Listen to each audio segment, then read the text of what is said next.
आजच्या व्हिडिओत आपण बघूया चेन स्टिच कशी करायची। हा जरी धागा घेतला आहे मी 423 नंबरचा, ट्यूलिपची सुई घेतली आहे 14 नंबरची ट्यूलिपची सुई घेतली आहे। आता काय करायचं, धाग्याला खाली अशा प्रकारे एक गाठ मारून घ्यायची।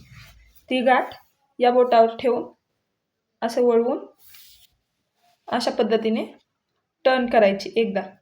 हे बोट खालून घालायचं। आता आपल्याला धागा खाली ठेवायचा आपल्या रिंगच्या आणि हा धागा समोरचा धागा सुईतून वर खेचायचा।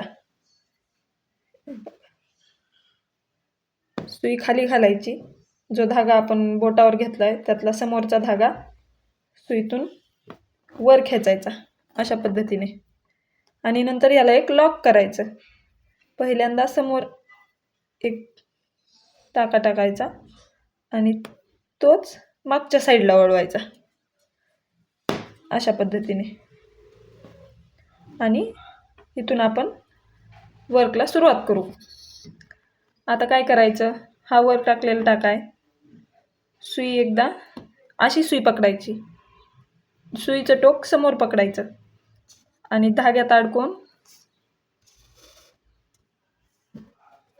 खाली घालायचं। खालून धागा सुईच्या टोकाला अडकवायचा, थोडी सुई तिरकी करायची आणि मागच्या साईडला वळवायची आणि नंतर तिचं टोक पुढच्या साईडला घ्यायचं।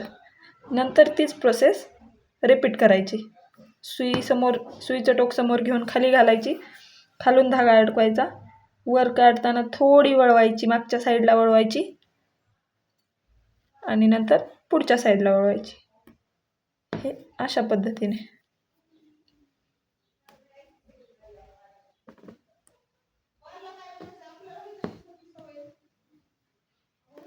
हे बघा, हे अशा पद्धतीने आपण बेसिक चेन स्टिच करू शकतो।